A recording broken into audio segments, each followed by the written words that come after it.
Hey everyone, welcome to BrickVault. Today is another LEGO Top 10 Mocks of the Week episode where we show you guys the coolest custom creations we happen to see people building in LEGO throughout the week. Like always, you can find the links to these builders' Flickr accounts in the description below, as well as links to many different builder accounts. If you like the pictures of these LEGO builds flashing by the screen right now, these are the ones that I actually did not have time to get to, but those are also linked in the description below. This week, the custom build that has gone up in the web store is the AAT. Specifically, it's been updated now with its separatist colors. The designer Lewis did it in the original tan first. That's what we saw from the Battle of Naboo, but Lewis went ahead and changed a bit of the design to make it work for the gray and blue, which is normally how we see the AAT battle tank when fighting against the clones. Our web store is www.brickvault.toys. Great way to help support the channel. Now let's jump into the top 10 mocks of the week. This first one is from Norton74. It's called Mustang Fever, the pony at the shop. So of course you've got yourself a pretty old looking Mustang. It could be a 1960s or 1970s version. I like the build style. Looks to be built at roughly the Speed Champion size. So this is something that would fit perfectly in a LEGO city. You can see it's been jacked up a little bit. The mechanics are standing around. And what this designer I think really excels at is not just wonderful little building techniques, but the bricks here really do just create a nice, calm, welcoming atmosphere.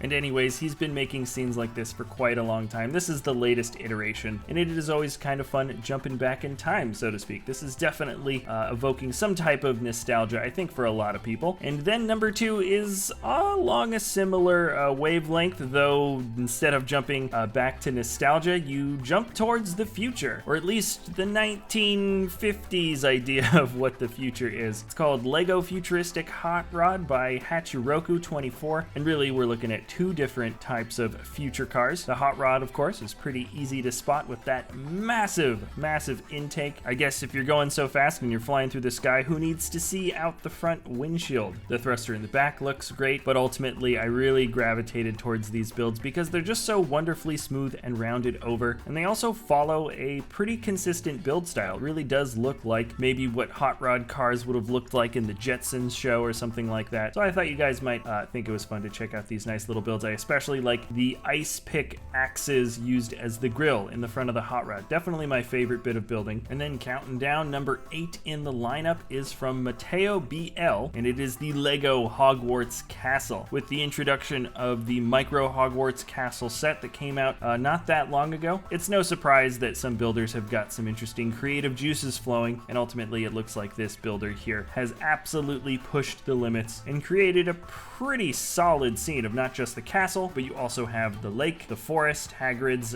little hut there, as well as a Quidditch pitch. There's wonderful little building techniques sprinkled all throughout this rather sizable mock, and I think my favorite part is the build for the winding pathway that gets to the dock. Now moving down to number 7, this one's a really fun one. We've got a build called 1920 by Addnoro, and I don't quite know how to describe it. It's almost like what would happen if a very large trash can was turned into a mech. But when taking a closer look at not just the robot, but the robot in its nice little scene surrounding it, this feels like what a World War I era, maybe first time a mech had ever been built would look like. So the body itself is very simple, like a very large barrel, and the build style doesn't necessarily mimic steampunk, though it does kind of have that gritty look. And the fact that he's holding a nice big wooden rifle, I think kind of drives that look home just a little bit, but I wouldn't call this a steampunk build. It's more of a fictional period piece mech build. I think it's great, and it really gets tied together well with the stand around it. Now, I've been waiting to talk about number 6, mostly just because I didn't know what Love, Death, and Robots as a Netflix show was, yet this robot looked familiar, and I kind of did some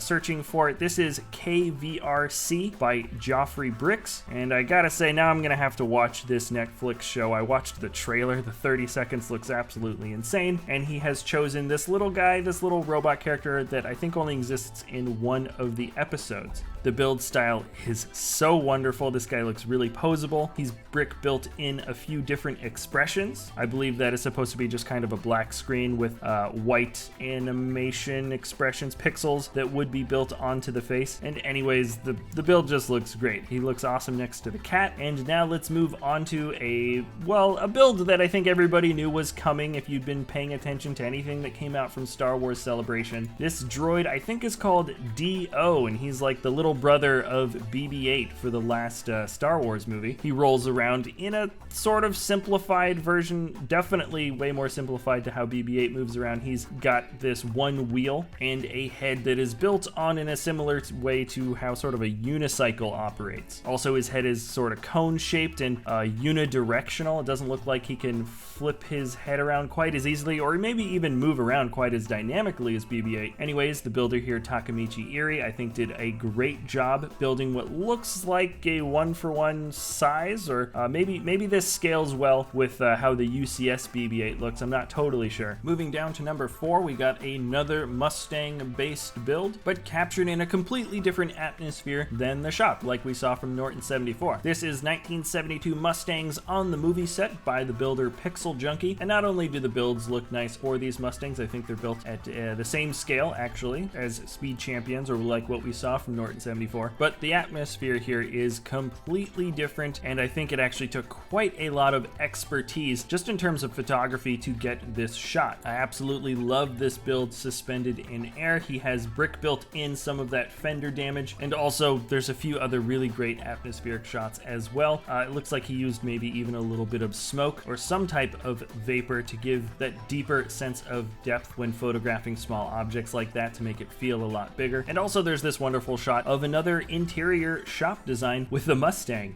Definitely a lot dirtier, a lot grimier, and I think both approaches can be appreciated in their own way. Absolutely awesome builds here from Pixel Junkie, and let's move on to the top 3. Not like we're really going in any order, but this was a super fun one for me. From the builder Joxon, we have Agent 8. He's a cyborg cephalopod commando, and that's exactly what he looks like. It's awesome. The pieces used are just so much fun. We've got a shoulder pad piece from a Death Trooper to make up the rounded top of the head, some ratcheted joint pieces that make up the eyes with the lever pieces to make up the inner part of the eyes, and then they're all wrapped around with tire pieces. There's a lot of, I think, inside-out rubber tire pieces that go around the base of those blue arms, and it makes sense that this commando would have some type of breathing apparatus. He is an octopus after all, so I think he needs to have some type of contained atmosphere if he's going to be leaving the waters to what looks like take out some type of target he's been hired to destroy. And then from the builder Firas Abu Jabber, we've got the 1986 Ferrari Testarossa. When people think of a Ferrari, it's always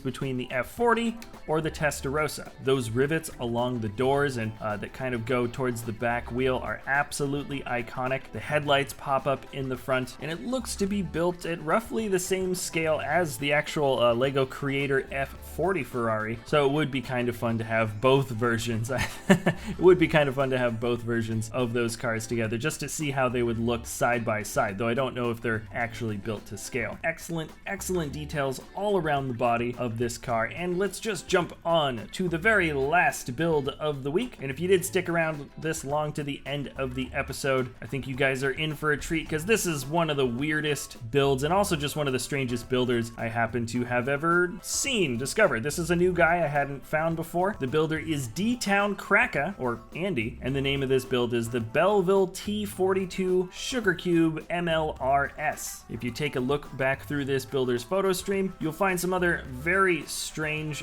designs, and you can see this rocket-laced heavy artillery tank-like vehicle is built to scale with a much older version of a Lego figure. What I absolutely love here is that the treads are built to scale with train wheels, which looks so good, and it does look like there's some custom stickers added here, but also a pretty good combination of chromed out Lego stickers too. And all that combined with some fun chromed pieces from Lego makes just a wonderfully impressive overall color combination and smooth, stylistic, intimidating armored vehicle. The rocket pieces, I believe, are from that collectible Rocket Man minifigure, and it looks like he must have gotten quite a few of them to make up that back launching pad. And I don't know, there's just so many fun, smooth slope pieces, macaroni pieces, that arched piece for the roof of the car. I can't tell if this is a sport vehicle or a war machine. You guys let me know in the comments below. Once again, flashing before the screen are other builds that I did not have time to talk about this week, and if you guys want to send in pictures of of your own for the fan mock creations. The description on how to do that for an eventual episode, a big episode of a bunch of fan mock submissions is coming down the line. Remember guys, if you enjoy our content, you can always like or subscribe, and we'll see you next time at BrickVault.